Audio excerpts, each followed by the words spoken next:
Hello viewers, আসসালামু আলাইকুম। কেমন আছেন সবাই? আশা করি সবাই ভালো আছেন। আল্লাহর রহমতে আপনাদের দোয়ায় আমিও ভালো আছি। আজকে আবারও ফিরে আসলাম নওশিনের রান্নাঘরে আরও একটি নতুন রেসিপি নিয়ে।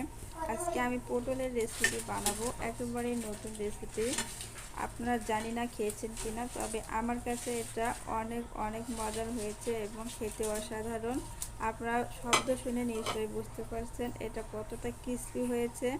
এটা দেখতে যতটা সুন্দর না, কিন্তু খেতে অসাধারণ। আমি আসলে বলে এটা বোঝানো যাবে না। অবশ্যই বাসায় বানিয়ে খেয়ে দেখবেন।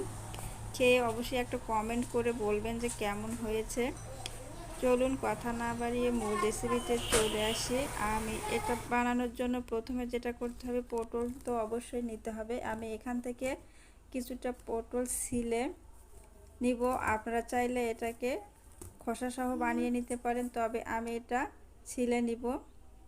ফিরে আসলাম ছেলার পর আমি একদম কেটে নিয়েছি। আমি এটা বটি দিয়ে কেটে নিয়েছি, আপনারা চাইলে ছুরি দিয়েও কাটতে পারেন। তবে আমি ভিতরে যে দানাটা আমি ওটা ফেলে দিয়েছি। যদি কেউ পছন্দ করেন দানাটা খেতে, অবশ্যই সেটা রেখে দিতে পারেন। তবে খেয়াল রাখবেন পটল যেন ভেঙে না যায়। আমি এভাবে একটা পটল রেখে দিয়েছি আর সবগুলো ছিলে নিয়েছি। এটা রেখে দিব। একটা মিক্সিং বোল নিয়েছি, একটা ব্যাটার তৈরি করার জন্য 1 কাপ বেসন দিয়ে দিলাম, হাফ কাপ চালের গুঁড়ি।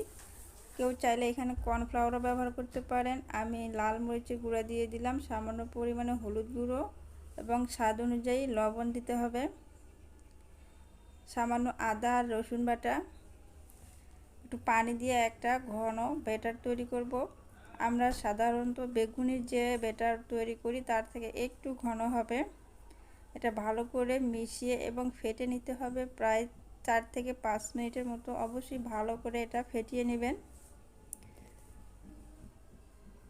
দেখুন, অবশ্যই কিন্তু এটা হাত দিয়ে মাখিয়ে নেবেন, তাহলে এটা সুন্দর হবে। আমার এটা রেডি হয়ে গেছে। আমি এটাকে সাইডে রেখে দিব 10 মিনিটের জন্য। ফিরে আসছি 10 মিনিট পর। আমি যে পটলটা রেখে দিয়েছিলাম এটা লবণ দিয়ে মেখে রাখবো। এটাকে অবশ্যই 5 মিনিট আগে মাখিয়ে নেবেন। এটা ভালো করে লবণ মিক্স করে নেবেন, যাতে সম্পূর্ণ পটলের সঙ্গে এটা মিশে যায়। এটা মেশানো হয়ে গেছে। আমি যে ব্যাটারটা রেডি করে রাখছিলাম সামান্য ধনিয়া পাতা দিয়ে এটাকে মিশিয়ে নিব। এটা মেশানো হয়ে গেছে। ফিরে আসছি চুলায় একটা প্যান বসিয়ে তেল দিয়ে দিলাম। তেলটা গরম হওয়া পর্যন্ত অপেক্ষা করব। তবে বেশি গরম হওয়া যাবে না, সামান্য পরিমাণের গরম হলেই হবে। এটা গরম হয়ে গেছে। আমি এর মধ্যে দিয়ে দেব পটল। এটা অবশ্যই বেসনে ডুবে, দেখুন একদম বেগুনির মতো করে ভাজতে হবে। তেলটা কিন্তু এত পরিমাণে গরম হওয়া যাবে না, জাস্ট আঙ্গুল ডুবিয়ে রাখা যায় এরকম গরম হলেই সাথে সাথে দিতে হবে। যেহেতু এটা কাঁচা পটল, এটা ভাজতে একটু সময় লাগবে, একটু সময় ধরে ভাজতে হবে। আমার এটা ভাজা হয়ে গেছে। অবশ্যই কিন্তু এটা ধৈর্য ধরে ভাজতে হবে। আপনারা আপনাদের পছন্দ অনুযায়ী কালার করে ভেজে নেবেন। আজ এ পর্যন্তই। সবাই ভালো থাকবেন, সুস্থ থাকবেন। আল্লাহ হাফেজ।